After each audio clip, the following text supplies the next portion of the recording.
the San Francisco 49ers just got fantastic news, exciting news on 3 different fronts, by the way, 1 day away from the Los Angeles Rams coming to town. And we need all the positive vibes that we can get right now heading into a season on the line kind of game. All hands on deck, folks.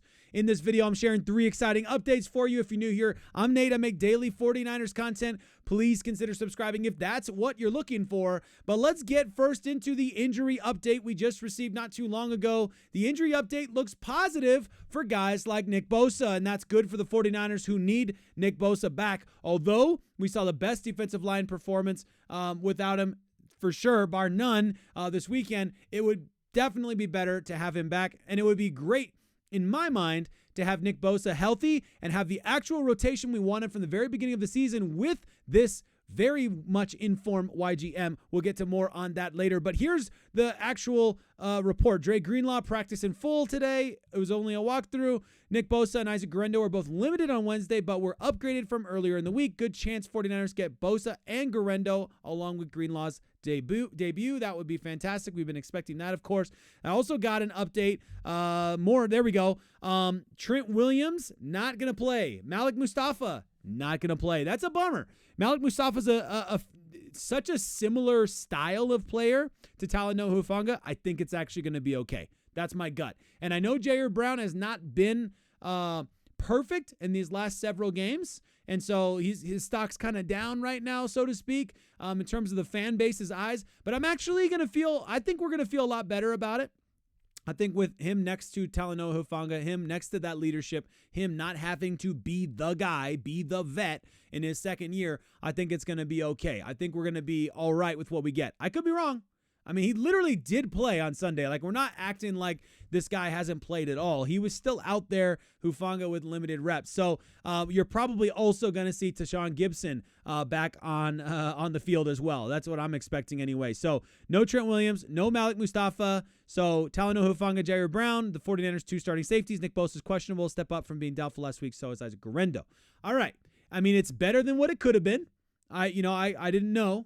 But I'll take it for now. I'm going to say this is exciting news because if Nick Bosa's back, then that's really exciting when the rest of the defensive line is really humming right now. It'd be really great to then have fresh Nick Bosa legs. That's my take. But moving on to number 2, that Brock Purdy speech. It was kind of a big deal, right? And interesting, Brock Purdy's speech was brought up again, and John Lynch, in his Greg Papa interview, they always do that weekly interview with Greg Papa. Usually it's Kyle Shanahan. Every once in a while, it's John Lynch. This week, it's John Lynch. And he did that interview, came out today with Greg Papa and NBC Sports. And this is interesting here. The speech, firstly, it's proving to be as important as we originally thought. When we first heard it, it was like, whoa, this is kind of a big deal. Then they had this crazy game. And then there's a lot of pushback. Like, hold on now. Is it really that big of a deal? Like, it shouldn't be that big of a deal.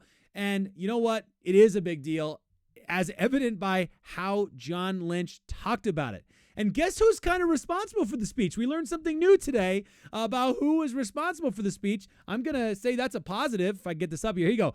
Steve Young was critical of San Francisco after the team fell to 5-7 following consecutive blowout road losses to Green Bay Packers and the Buffalo Bills, calling out the 49ers' lack of grit, while Lynch knows Young's critique comes from a sense of care. He admitted to showing the clip to Shanahan, prompting the coach to call on Purdy to speak to the team. So I guess we can thank Steve Young for this whole speech taking place based on what he was seeing and his disappointment and how the 49ers played against the Green Bay Packers and the Buffalo Bills. Okay, here's where John Lynch comes in. We think we are a very gritty team, but we hadn't shown it.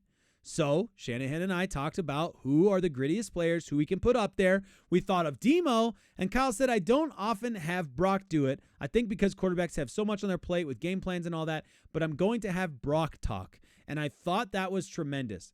Being there at the team meeting, Demo was tremendous. I really think he inspired his teammates. Now I'm Brock. Brock was just unreal and just gave a really great message. We'll leave what he said between us, but really he talked about playing desperate. And not desperate in a negative sense, but playing with a great sense of urgency. And I felt like from the first snap, we looked like a team who played with a great deal of urgency. It's not about the words. It's about the way we played. We certainly played inspired football. I thought Kyle handled the week really well, and our team responded. Now, there's a lot of discussion around this. And so I'm sure by now you have formed an opinion. If you are like me, listening to sports talk all the time and all that stuff. Too little, too late is one of the takes for sure. Like, why is it that the 49ers waited until now to have that kind of, harsh moment? Deep, important, desperate moment. Why now? Why not after the Seahawks game? Why not before the Seahawks game? Right? And I get that. All right? 100% understand that. I feel it. I think every fan feels that a little bit. Right? I'd love to know your thoughts in the comment section, by the way, on this one. I can't wait to read your comments on this because I'm really interested in your take. Here's my take on the whole thing. And I'm going to get to point number 3 in just a second here. You can't argue that this isn't a little too late, right? You can't argue that it's not a little too late for all this because it is. Absolutely, the 49ers should have shown the intensity and desperation they showed this weekend earlier in the season. I think that's fair. But my take is that this is a Super Bowl hangover. I know there's a lot of ways to cut this and slice it or whatever. These guys have gone deep 4 out of the last 5 seasons, and they look like it. I don't think it is as simple as the guys just weren't motivated.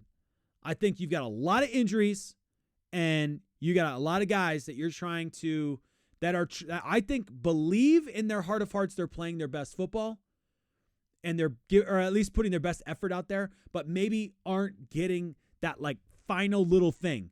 That thing that a player has before they get paid. Like how Brandon Aiyuk played last season. Like how Deebo Samuel played 3 seasons ago. 3, right? I think it's 3. 3 now. So that like desperation before you get the big money move, right? Like that kind of game is like what I feel like the 49ers haven't had. They haven't had that like need to get to the Super Bowl, need to prove it. And I think it's that double loss weighing on guys, right? Even if they weren't there for both of them, I think that weighs on the whole team. That's just my take. Let me know what you think in the comments. But I think I think it's okay. I think the 49ers are going to start to figure it out. I don't know that means they're going to win out. I don't know that means they're going to make the playoffs because even if they win out, they might not make the playoffs. But I look forward to your comments on this one. I think it's going to come together. We'll have to wait and see. Moving on to the final thing. It's no surprise that the biggest wholesale changes this season came on the defensive line. The 49ers picked up Leonard Floyd.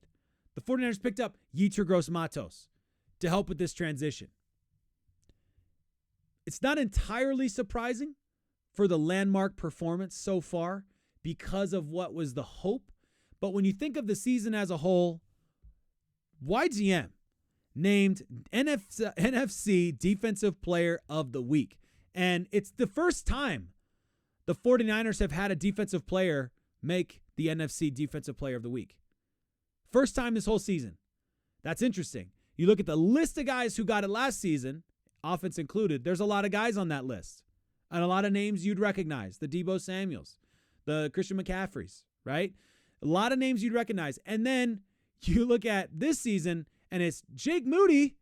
That's a surprise when you see it, but he did start the season really well for the most part. And it's Yetur Gross-Matos now. Only player this weekend to have 3 sacks. Only player, I saw an interesting tweet from Jennifer Lee Chan, I think it was, that was like only player to have 2 or more sacks plus 4 or more tackles.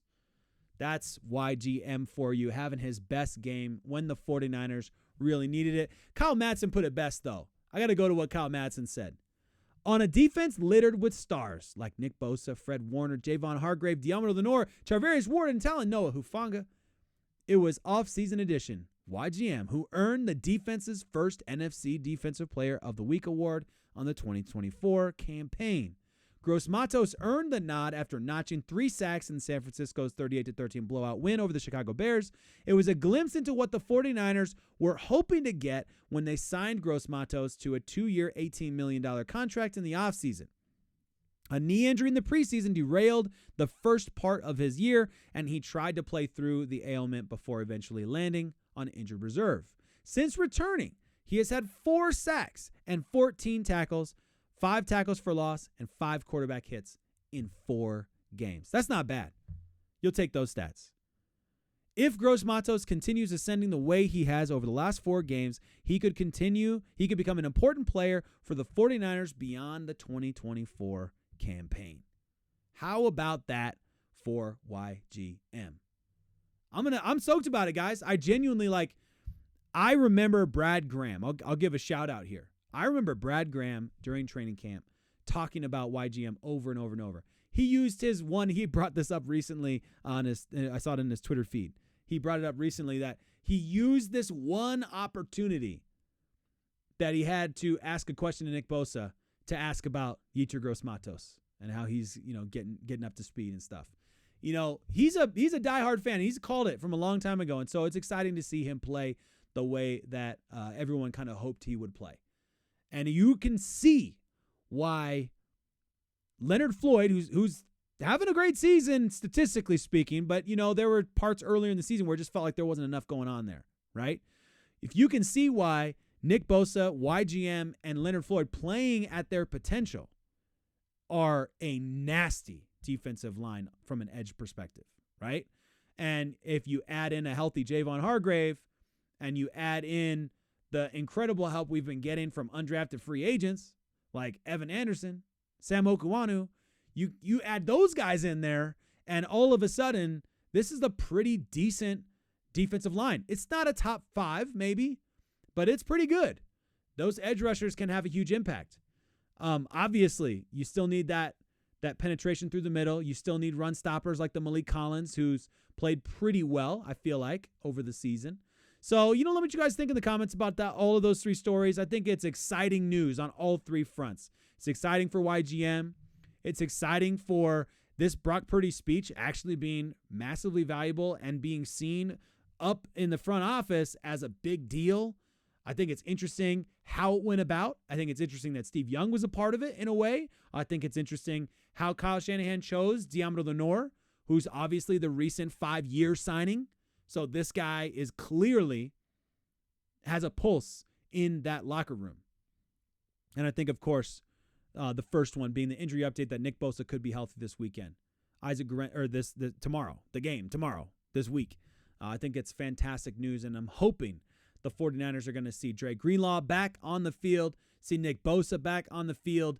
This could be a very, very special Thursday night. Let me know what you think in the comments. As always, I'm hyped. Let's go.